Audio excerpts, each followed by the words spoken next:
Now turn to Section 4. Section 4. You'll hear a teacher talking about several British art galleries. First, you have some time to look at questions 31 to 33.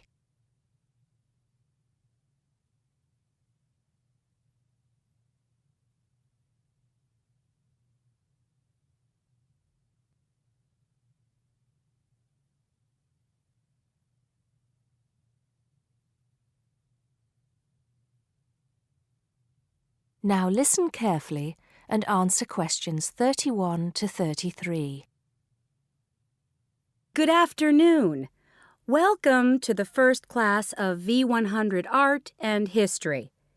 The objectives of the course, as you will have seen if you've taken a look at the syllabus, include familiarizing yourselves with the vocabulary and language of art, learning about the basic elements of art and design, and finally, discussing historical periods as they pertain to art.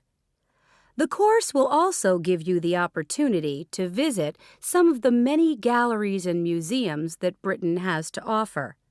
So, having said that, I'd like to spend the rest of today's class talking about 4 of the more important galleries that we will be visiting in the coming year.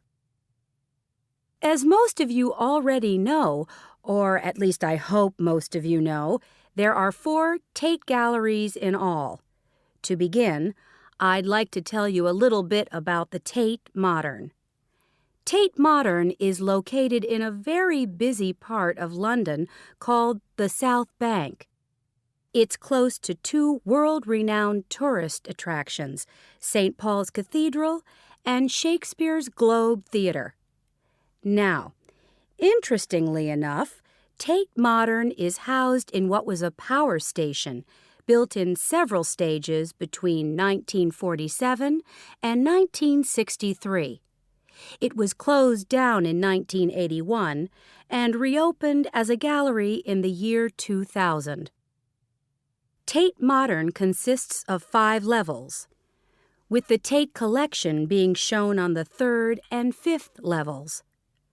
On level 2, the works of contemporary artists are exhibited, while level 4 is used for holding large temporary exhibitions.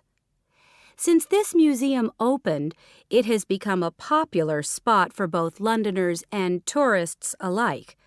And believe it or not, it doesn't cost anything to get in to see the collection displays.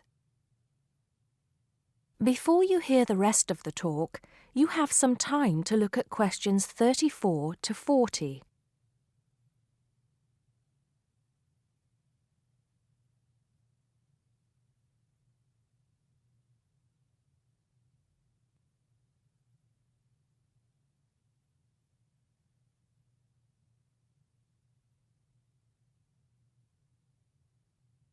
Now listen and answer questions 34 to 40.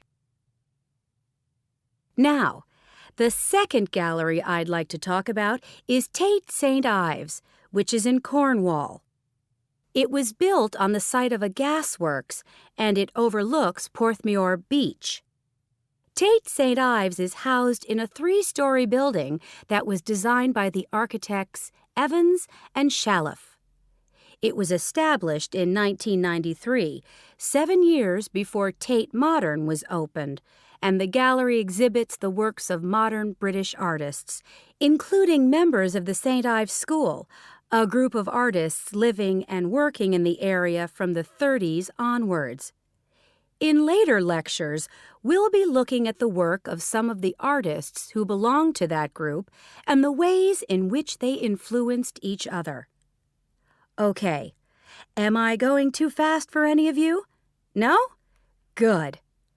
Next, I want to talk about Tate Britain, which is a gorgeous gallery situated right in the heart of Westminster.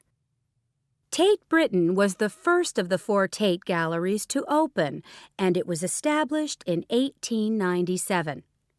It was built on the site of an old prison, and when it first opened its doors, it was called the National Gallery of British Art. Later, it became known as the Tate Gallery, after the man who founded it, Sir Henry Tate. During its lifetime, Tate Britain has been damaged twice, once by floodwaters from the River Thames and once by bombings during World War II.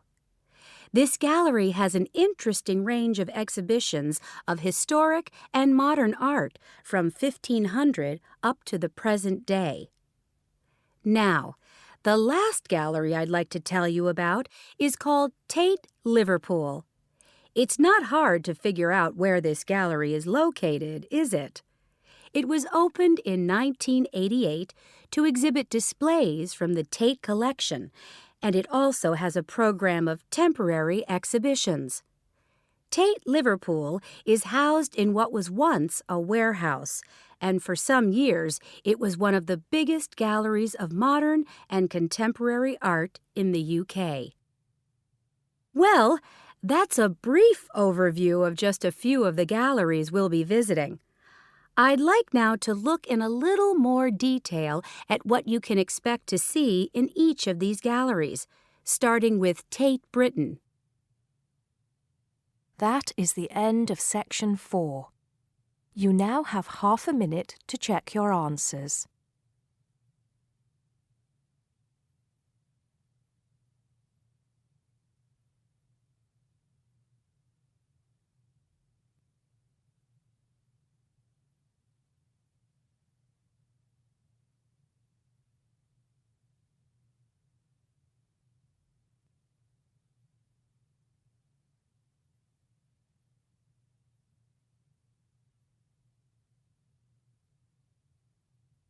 That is the end of the listening test. You now have 10 minutes to transfer your answers to the listening answer sheet.